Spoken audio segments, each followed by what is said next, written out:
What's good, y'all? I wasn't so sure what I wanted to base today's video off of, so I decided to go to Twitter and ask some of my followers a few different questions on polls. I have 4 different polls that I asked, and I'm gonna go over what the general NBA community consensus is, and then also how that compares to my personal ideas on these. If you guys want to be a part of this type of video next time I do it, make sure you follow me on Twitter. It's right in the description below. And then also, if you're not already subscribed, make sure you subscribe to the channel so you don't miss out on future content. So without further ado, let's get into the first poll. And I asked everyone, who do you think will be the #1 seed out west when it's all said and done? Right now, it's a very close race between the Timberwolves, the Thunder, the Nuggets, and the Clippers. So I put those 4 teams as the option. The Minnesota Timberwolves ended up winning the community poll with 39% of the votes, with the Denver Nuggets slightly right behind them, only 6% behind. Then it goes the OKC Thunder very significantly behind, and not a lot of people expected the Clippers to be the 1 seed. With the seeding being so tight, it changes every day. But as of right now, me recording this video,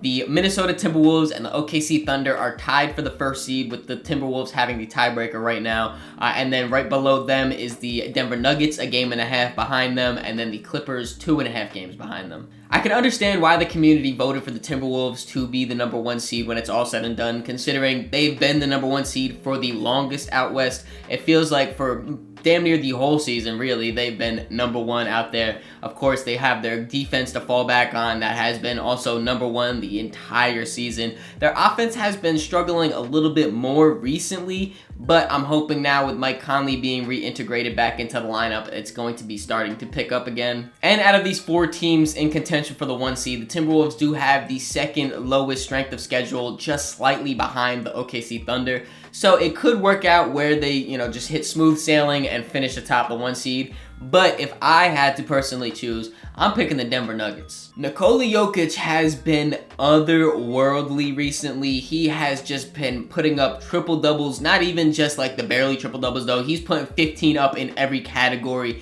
He is just killing the game right now. It makes it look so easy the way he operates and just throws the passes, scores when needs to. His defense has been incredible these last few games too. He is really doing everything he needs to do to make sure the Nuggets get that 1 seed. They're coming off of a very impressive win against the Golden State Warriors, who, again, with Nikola Jokic, he was just giving Draymond hell. I mean, Draymond Green went on his own podcast himself and admitted that Nikola Jokic was giving him hell. There's really not any defender you could put on Jokic to stop him, and respectfully, if you don't stop Jokic, it's really hard to stop the Denver Nuggets. But if I had to rank all 4 teams on who I think has the best chance to be the 1 seed out west, I would definitely, obviously, put the Denver Nuggets at #1. They are my choice. Right below them, I will put the Minnesota Timberwolves because they have been dominant the entire season. Then I have OKC and the Clippers. So I might match up pretty well with the community poll. The only difference is you just swap the Timberwolves and the Nuggets and we're there. The next poll that I put out there was, who do you think is the best team out east excluding the Celtics?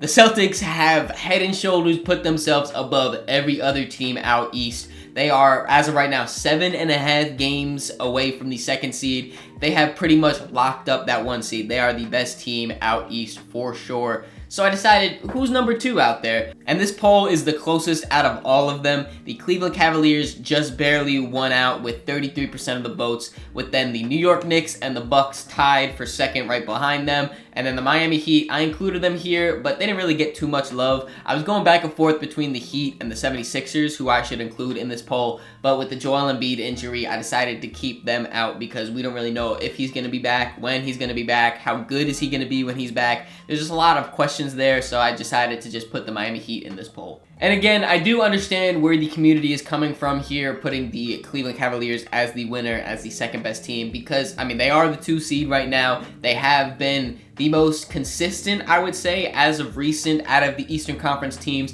They are struggling a little bit right now, dropping a few games, but that is because Donovan Mitchell is not playing in those games. I believe it's just an illness, so he should be back very soon.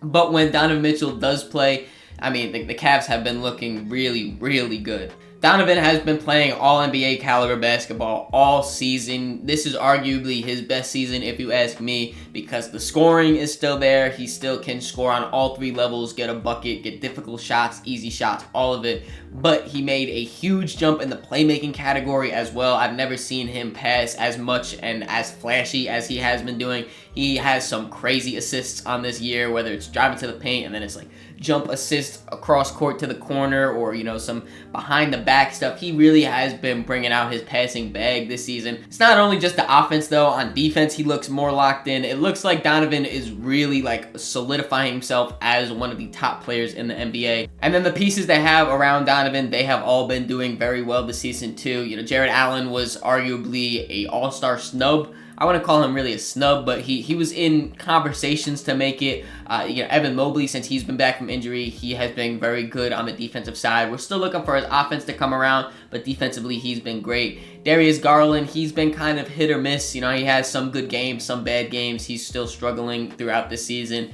But overall, I have a lot of faith in Donovan Mitchell and their surrounding pieces. Guys like Sam Morrell and Max Strus, their shooters. Isaac Okoro has been having a great season too. The Cavs are built really, really nice. But you guys see what sweatshirt I'm wearing right now. You know who I have as the second best team out east. I will say though, it is very, very close, because when it comes to the New York Knicks, we haven't seen them at full strength for 5 games really. It's really short sample size from when they made the trades for OG Anunoby and from when him and Julius Randle have gone out with injuries. So it's really hard to gauge, but when they are healthy, they looked incredible. They looked like they checked all the boxes to be a contending team. Jalen Brunson is playing all NBA level basketball. OG Anunoby was getting slight defensive player of the year talks. Me personally, I wasn't putting him over there, but I did hear it from around the NBA world. The Knicks have a lot of depth. They play hard. They have shooters. They have defenders. They have rebounders.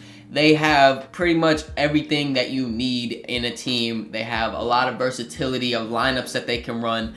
But like I said, it's really hard to gauge them because we haven't seen them healthy for any extended period of time. And then also, we don't know, Julius Randle might be out for the season. It's saying that he is looking to and is hopeful to return by the end of this season and for the playoffs. But we don't know what he'll look like when he does come back. With all that being said though, for my rankings on this, I would put the New York Knicks just slightly at that number 1 spot above the Cleveland Cavaliers at 2.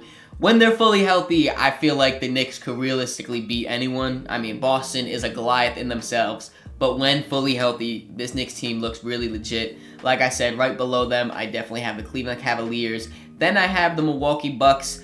They have really been struggling behind Doc Rivers, but I would assume that it's going to slowly start turning around. I feel like, eventually Dame has to be back to, his all-star level, his all-NBA level that he was with the Trailblazers. It just hasn't come yet.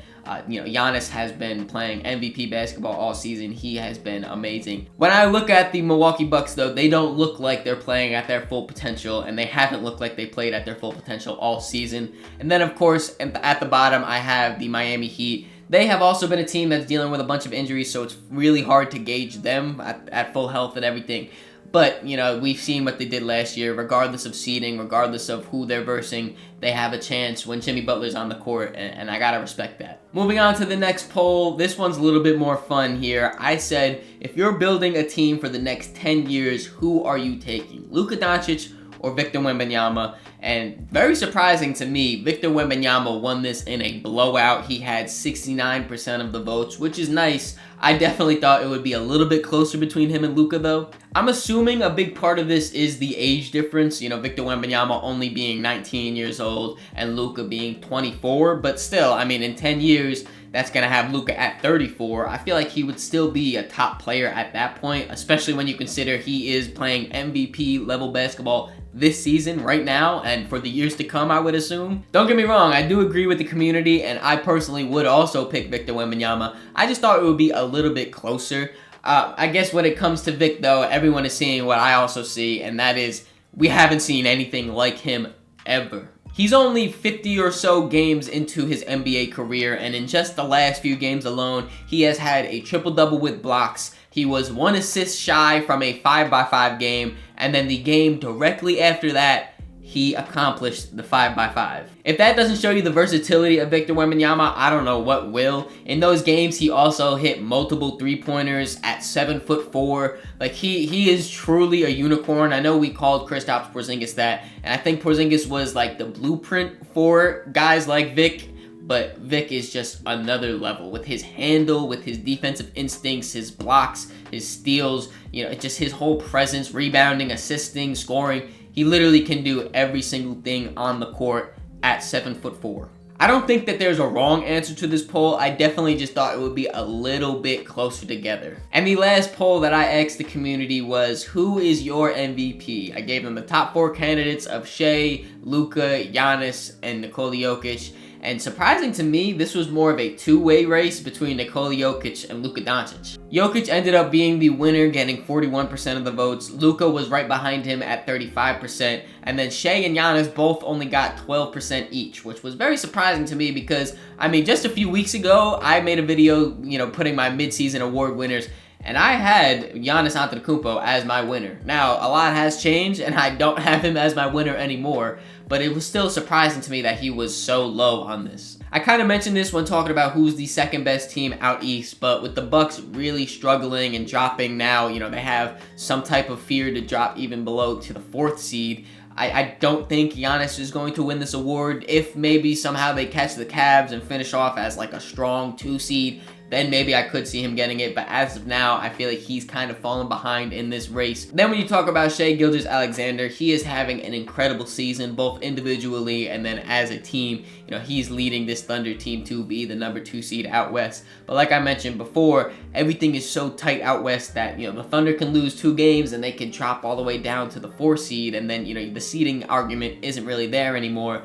That is why me personally, my top 2 as of today are Nikola Jokic and Luka Doncic. And it's very, very close in my opinion, but I do have Nikola Jokic as the MVP this season. I think Luka is just barely behind him. The only thing holding him back is team record. Right now, the Mavericks are, I believe, the 7th seed. If they climb up a little bit, like, Luka, just get me to that 5th seed, bro. If you get up to the 5th seed, MVP is yours. You're putting up incredible numbers every single night, game in, game out. You are performing to the highest level. It's just the seeding, man. If you just climb those ranks a little bit, I want to give it to you, Luka. I want to give you this MVP. I can't with the seeding. And pretty much everything I said about Luka, I could say about Jokic with how he has been playing at the top tier level of basketball this season, especially these last few months. He has been on another level. I mean, I talked about this a little bit when talking about the Denver Nuggets. He is unguardable. He does everything for them. He is their whole offense, their whole, you know, system of that team. And he is leading them to a top 4 seed. I do believe that they are going to climb the ranks. Like I said, I think they might finish out as the 1 seed. If not, even if they finish top 3, I still think that this is Nikola Jokic's MVP to lose. Regardless, I am very excited to see how the rest of this season shapes up, to see if I'm right in these polls, if the community was right in these polls. And if you want to be involved in the next video that I do where I ask polls on my Twitter, again, make sure you go follow me. It's right in the description below. There's some times where I'll do a Q&A or, you know, I'll ask for hot takes and stuff. I've been trying to involve my Twitter followers and the whole Twitter community in these videos more and more, so you do not want to miss out. Make sure you follow me on that. Hope you guys enjoyed this video. If you did, make sure you leave it a like, subscribe so you don't miss the next one. In the description, there's links to all my social media, so make sure you follow me on all those to keep up to date with me. Catch y'all.